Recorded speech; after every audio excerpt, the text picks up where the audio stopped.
est l'un des 4 grands imams les plus suivis, et son histoire restera gravée dans vos esprits. Voici l'histoire de l'imam Shafi'i, l'un des 4 grands imams.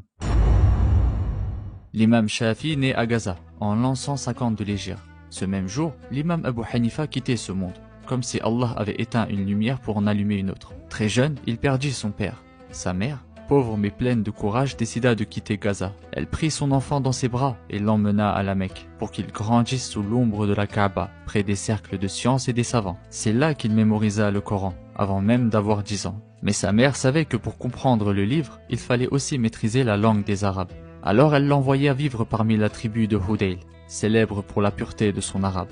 Au milieu des poètes et des conteurs du désert, le jeune Shafi'i s'imprégna de leur langage et devint lui-même un maître de l'éloquence. De retour à la Mecque, il entra dans les cercles de science et de jurisprudence. Son talent et sa mémoire l'amenèrent bientôt à Médine, auprès du grand imam Malik ibn Anas. Les années passèrent, Shafi'i devint juge au Yémen. Il rendait la justice avec droiture, mais son intégrité dérangea certains puissants. Accusé à tort de complot, il fut envoyé à Bagdad pour y être jugé. Allah le sauva de cette injustice, mais cette épreuve laissa une trace en lui. Il comprit que la justice avait besoin de règles solides pour être protégée des passions des hommes. À Bagdad, un nouveau chapitre de sa vie s'ouvrit. Il rencontra Mohammed ibn al-Hassan al-Shaybani, l'élève d'Abu Hanifa. Là, il découvrit une autre façon de penser le droit, basée sur la logique et l'analogie. Alors Shafi'i comprit. L'islam avait besoin d'une méthode qui unisse la fidélité au texte et la rigueur du raisonnement. Par exemple sur la question des ablutions.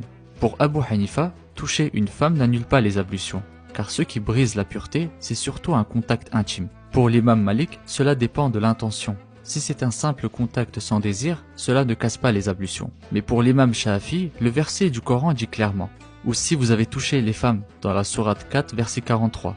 Il en déduit donc que tout contact physique direct annule les ablutions, même sans intention particulière. Cet exemple illustre la différence. Pour l'imam Malik, la pratique est l'intention. Pour l'imam Abu Hanifa, la logique est le sens. Et pour l'imam Shafi'i, le texte littéral du Coran et du Hadith. De cette rencontre naquit une science nouvelle, les usul al-fiqh, les fondements du droit, c'est-à-dire les règles qui expliquent comment on déduit la loi d'Allah dans les nouvelles situations. Pour lui, l'ordre était clair.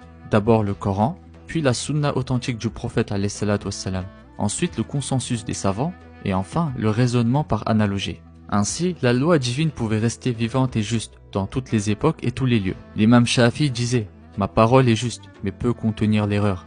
La parole d'autrui est erronée, mais peut contenir la vérité.